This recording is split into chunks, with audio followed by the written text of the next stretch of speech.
Indo British advanced pain clinic నొప్పి మాయం surgery దూరం ఫర్ అపాయింట్మెంట్స్ 9155515563.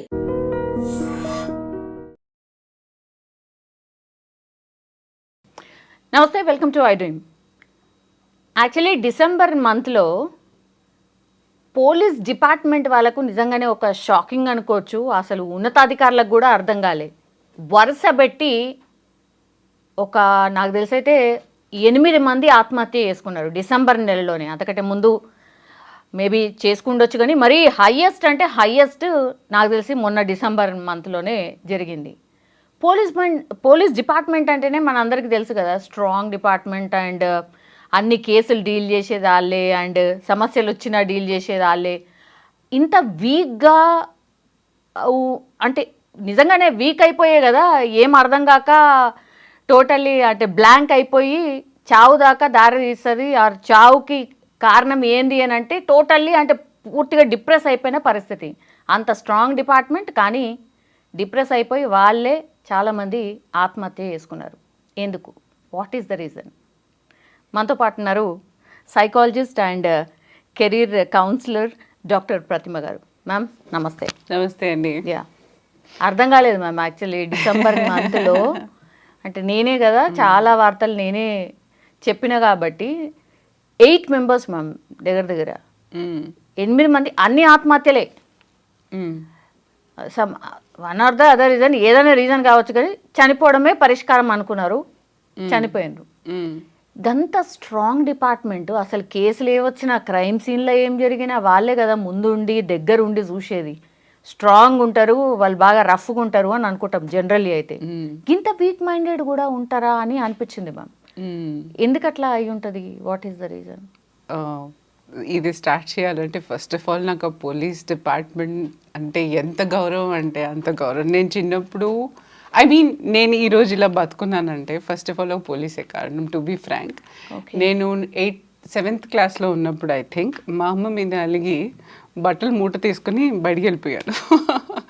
నాకు అంటే ఇట్ వాజ్ ఆ టైంలో ఏమనిపించింది, చిన్నపిల్లని కదా, రోషం వచ్చి అసలు నువ్వు నన్ను ప్రేమించవు, ఎప్పుడు చూసినా అక్కనే ప్రేమిస్తూ ఉంటావు అనేసి ఆ కోపంతో ఏమో చెదర ఏమొస్తే అది తీసుకుని వెళ్ళిపోయాను ఇంటి నుంచి.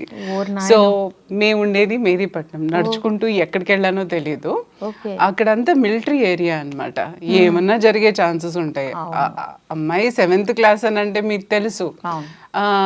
అప్పుడు ఒక సైకిల్లో వెళ్తున్న వ్యక్తి, ఏమ్మా ఏడ్చుకుంటే ఎక్కడికో వెళ్తున్నావు, ఎక్కడికి వెళ్తున్నావు అని అంటే, ఈ ఊరు వదిలేసి వెళ్ళిపోతున్నాను నేను అన్నాను. అంటే అంత ఇన్నోసెన్స్ ఉన్నామో తెలీదు, ఊరు వదిలేసి భయం కూడా లేదు అప్పట్లో.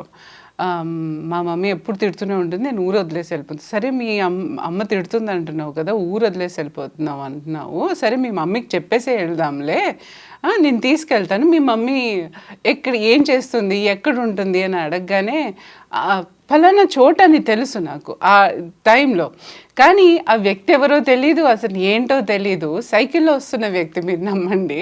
సో నేను కూర్చొని సరే అంకుల్ అని చెప్పేసి ఆయనతో నేను చూపిస్తాను నీకు ఇల్లు రా అని చెప్పేసి తీసుకెళ్ళాను. I was that innocent and stupid.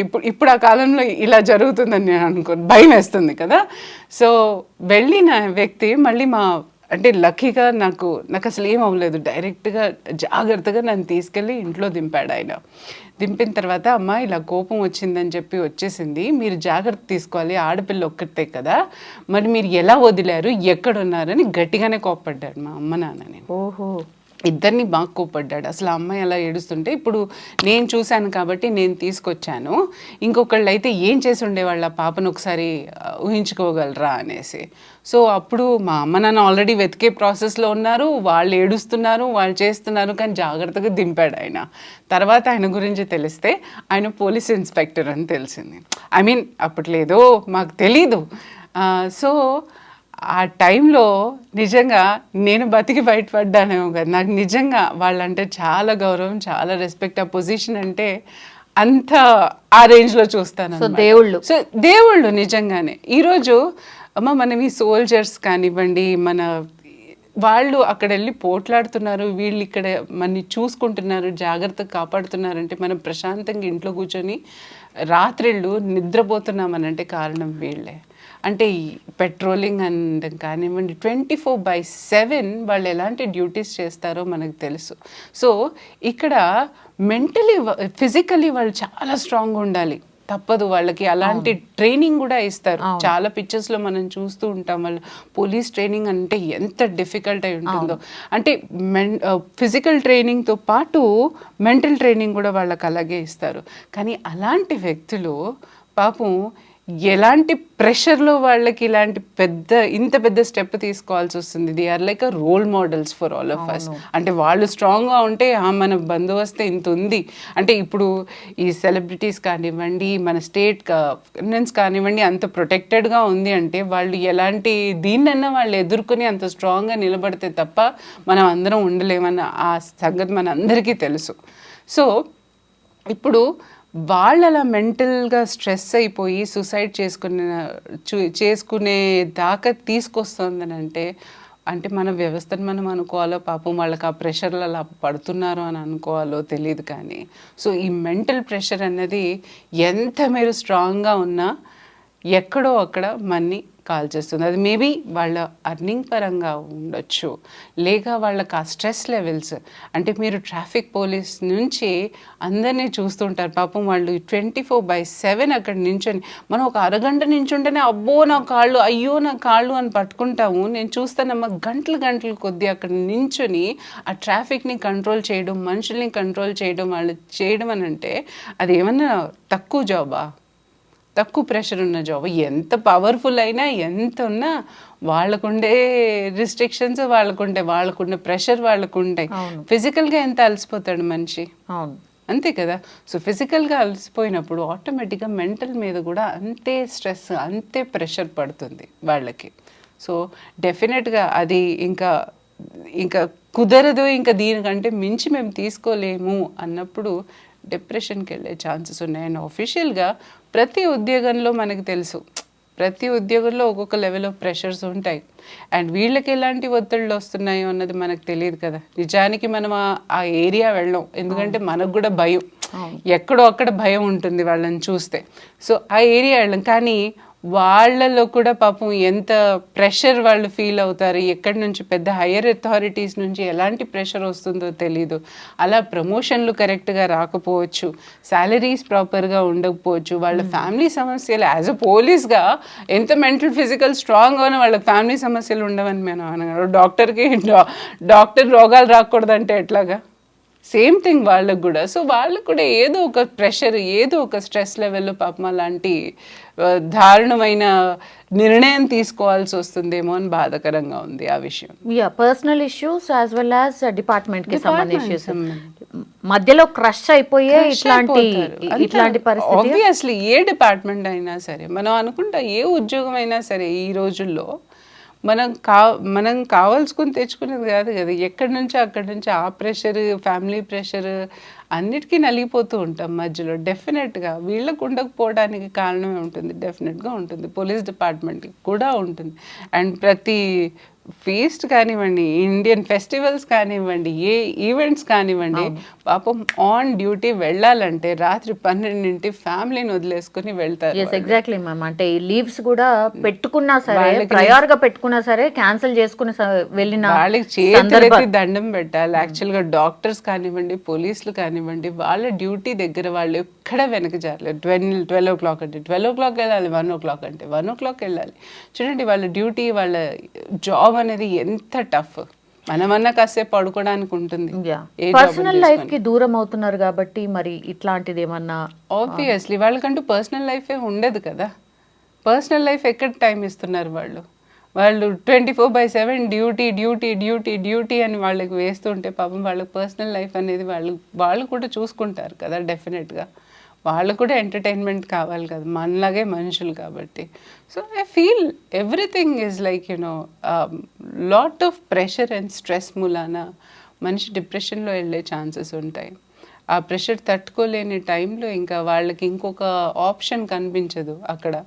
So డెఫినెట్గా వాళ్ళకి తీసుకునే నెక్స్ట్ స్టెప్పే పాపం సూసైడ్ అయ్యి ఉంటుంది. అందులో పోలీస్ సూసైడ్ చేసుకోవడం అంటే మనమే వినలేము యాక్చువల్గా. జనరల్లీ అంటే బాగా ఇట్లాంటి క్రైమ్ ఇన్సిడెంట్స్ కానీ లేకపోతే ఇట్లాంటివి చూసిన తర్వాత బ్లడ్ ఇవన్నీ చూసిన తర్వాత మనిషి స్ట్రాంగ్ అవుతాడు అంటారు కదా మ్యామ్. అంటే జనరల్లీ డాక్టర్స్ కానీ లేకపోతే ఈ పోస్ట్ మార్టం చేసే వాళ్ళు కానీ లేకపోతే ఇట్లా పోలీస్ డ్యూటీ చేసే వాళ్ళు కానీ జర మెంటల్లీ అండ్ ఫిజికల్లీ స్ట్రాంగ్ ఉంటారు అని జనరల్ పర్సెప్షన్ ఉంటుంది. కానీ ఈ ఇన్సిడెంట్ చూసిన తర్వాత అరే కాదేమో అని అనిపించింది. అంటే ఎలా ఉంటుందంటే మా ఒక రకంగా రబ్డ్ ఆఫ్ అయిపోతారు. ఇప్పుడు ఫర్ ఎగ్జాంపుల్ మీరు ఎక్కడన్నా వెళ్ళండి, సైకాట్రిస్ట్ని చూడండి, వాళ్ళు ఏదో లాస్ట్ వరల్డ్లో ఉన్నట్టు ఉంటారు. అంటే ఎగ్జాక్ట్లీ. అంటే నేను ఒక కేసు తీసుకున్న తర్వాత ఏ డిప్రెషన్ కేసో ఏ యాంగ్జైటీ కేసో వచ్చిందంటే ఆనాడు ఆ నెగిటివ్ వైబ్స్ తీసుకుని నేను బ్రెయిన్లో అదే ఆలోచిస్తూ ఉంటాను అనమాట. కంటిన్యూస్గా నాకు కూడా అదే థాట్స్ వస్తాయి. డెఫినెట్గా ఎక్కడో అక్కడ వాళ్ళ నెగిటివిటీ అన్నది మన మీద రబ్డ్ ఆఫ్ అయిపోతుంది. సర్టెన్ పీరియడ్ అయిన తర్వాత ఇవన్నీ చూస్తే వైరాగ్యం వస్తుంది. ఏంటి ప్రాబ్లమ్స్, ఏంటి లెక్కలు, ఏంటి ఇది చూడటం అనేది. అలా పోలీసులు రోజు చేసుకునే ఇది రోజు చూస్తే కేసులు వాళ్ళకెంత ఫ్రస్ట్రేషన్ వస్తుంది. ఇవన్నీ అరే ఎక్కడో ఒకటి రిజాల్వ్ అయిపోయిందంటే మళ్ళీ ఇంకోటి దాన్ని సస్పెన్స్, ఇంకొకటి. అలాగే డాక్టర్స్ కూడా అంతే. ఏ ప్రొఫెషన్ కన్నా ఓ సర్టెన్ లెవెల్ దాకా ఎంజాయ్మెంట్ తీసుకుంటారు, కానీ ఎక్కడో అక్కడ ఇవన్నీ నెగిటివ్ ఎనర్జీసే. కాబట్టి ఇప్పుడు పేషెంట్స్ వస్తారు, ఉంటారు, వాళ్ళు కూడా ఏదో నొప్పితో బాధతోనే వస్తారు. సో అది it is not a positive energy, it is a negative energy. ఓ మనిషికి నెగిటివ్ ఎనర్జీ కంటిన్యూస్గా వస్తుంటే మేము బిల్డప్ చేసుకున్న స్ట్రాంగ్నెస్ కూడా ఒక్కొక్కసారి కోల్పోతాం. రైట్. సో ఈ సైకలాజికల్ థింగ్ అవ్వనివ్వండి, ఈవెన్ ఈ మెడికల్ వాళ్ళు అవ్వనివ్వండి, ప్లస్ ఈ పోలీసులు ఏదైతే చేస్తున్నారో అది అవ్వనివ్వండి, ఫోరెన్సిక్ వాళ్ళు కూడా ఉంటారు. బికాజ్ వాళ్ళు కంటిన్యూస్ డెడ్ బాడీస్ని చూడటం. So you can't expect a positive wife from them. వాళ్ళు కూడా ఒక సర్టెన్ పీరియడ్ అయిన తర్వాత వెక్స్డప్ అయిపోవడం అనేది చాలా కామన్. మనకు తెలియకుండానే మనం దీంట్లో పడిపోతూ ఉంటాం. ఇప్పుడు ఒక్కోసారి నేను విసుగు చూపిస్తాను, డెఫినెట్గా కోపం. అందరికీ యాంగర్ మేనేజ్మెంట్, ఈ మేనేజ్మెంట్ ఆ మేనేజ్మెంట్ నేర్పించే నాకు ఇంకా డబుల్ టెంపర్ వస్తుంది ఒక్కొక్కసారి. ఎందుకంటే అదే ఆలోచిస్తూ ఉంటాను కదా. సో ఆ ఫ్రస్ట్రేషన్ ఒక్కొక్కసారి అనిపిస్తుంది, మళ్ళీ కామ్ అవుతాను, లేదు నేనెందుకు ఇలా చేస్తున్నాను అని చెప్పి, అన్నీ తెలిసి నేనెందుకు చేస్తున్నాను. కానీ తెలియకుండానే రబ్ ఆఫ్ అయిపోతూ ఉంటుంది మన మీద. సో ఏ ప్రొఫెషన్ అయినా అంతే. పోలీస్ డిపార్ట్మెంట్కి సంబంధించిన వాళ్ళు మ్యామ్, ఫర్ అన్ ఐడియా ఎంతమంది వచ్చి ఇట్లా మిమ్మల్ని మీలాంటి వాళ్ళని కలుస్తూ ఉంటారు మ్యామ్? జనరల్గా అంటే నేను పర్సనల్గా ఎప్పుడు ఇంటరాక్ట్ అవ్వలేదు టు బి ఫ్రాంక్. కానీ ఒక సెషన్లో వెళ్ళాము. సెషన్లో వెళ్ళి వాళ్ళకి ఈ వెల్నెస్ అనేది ప్రోగ్రామ్ అనేది చేసాము, జస్ట్ లైక్ వర్క్ షాప్ లాగా. సో అప్పుడు జనరల్ ఇంటరాక్షన్, జనరల్ ఇది వాళ్ళకి ఏంటంటే ఇలా రోజు 24/7 డ్యూటీస్ ఇవే ఎక్కువ చెప్తారనమాట, ప్రాబ్లమ్స్ పాపం అలాంటివే ఎక్కువ ఉంటాయి. అలాగే ఫ్యామిలీ ప్రెషర్, ఇంటికి వెళ్తే ఎప్పుడు వస్తావు అనే కాల్స్ వస్తుంటాయి. ఇక్కడేమో ఆఫీస్ నుంచి కాల్స్ వస్తాయి. ఇవన్నీ తట్టుకోలేము ఒక్కొక్కసారి. సో ఇంట్లో కూడా ఎక్స్పెక్టేషన్స్ పెరిగిపోతాయి. సో ఆ డిఫరెన్స్ ఆఫ్ ఒపీనియన్, ఏమన్నా హస్బెండ్ అండ్ వైఫ్ ఉంటారని అనుకోండి, అంటే ఎప్పుడూ కలిసి ఉండడానికి ఛాన్సెస్ ఉండదు. కాబట్టి అంటే అక్కడ కూడా వాళ్ళకి ఆ ప్రెషర్ కూడా ఉంటుంది. సరే ఇక్కడ గొడవలు ఇంట్లో. సో సాధారణంగా అలాంటి ప్రాబ్లమ్స్తో పాపం ఎక్కువగా సఫర్ అవుతూ ఉంటారు వాళ్ళు. వాళ్ళ డ్యూటీసే మెయిన్ వాళ్ళకి. అంటే ప్లస్ జీతాలు సరిపోక ఇంట్లో వాళ్ళకి ఐ డోంట్ నో కి ప్రమోషన్స్ వాళ్ళకి ఎట్లా వస్తాయి, ఆన్ వాట్ బేసిస్, ఇవన్నీ ఉంటాయండి చాలా. వాళ్ళ in and around what ever అంటే వర్కింగ్ సర్కమ్స్టెన్సెస్ ఫ్యామిలీలో పడే దీను డెఫినెట్గా వాళ్ళని ఒక రప్చర్ స్టేజ్కి తీసుకొస్తుంది. సో అలాంటి వాటికి వెల్నెస్ సెషన్ లాగా ఇచ్చామంతే. సో పర్సనల్గా ఎప్పుడు వాళ్ళని కలవలేదు. సో ఇట్లాంటి మీరు చెప్పినటువంటి కొన్ని డిపార్ట్మెంట్ వాళ్ళు ఎంత ఫ్రీక్వెంట్గా మిమ్మల్ని కలవచ్చు, అంటే మీలాంటి కౌన్సిలింగ్ చేసే వాళ్ళని ఎంత అంటే వాళ్ళు మెంటల్గా స్ట్రాంగ్ ఉండి హ్యాండిల్ చేసుకోగలిగితే they are always I want them to be so much strong for this society. ఎందుకంటే మాకు వాళ్ళు కావాలి, వాళ్ళు స్ట్రాంగ్గా ఉండాలి, వాళ్ళు మాకు ధైర్యాన్ని ఇవ్వాలి, వాళ్ళు మమ్మల్ని నడిపించగల వాళ్ళకంత ఇది రావాలి, స్ట్రెంగ్త్ ఉండాలి. సో కాబట్టి నేను ఎప్పుడు వాళ్ళు పర్ఫెక్ట్గా ఉండాలనే కోరుకుంటాను, వాళ్ళు అన్నిట్లోనూ బాగుండాలనే కోరుకుంటాను. సో అఫ్ కోర్స్ వాళ్ళకి ఏదైనా ప్రాబ్లం ఉంటే definitely they can approach us. Definitely we are there to help them out with any kind of a frustration. Thank you. Thank you.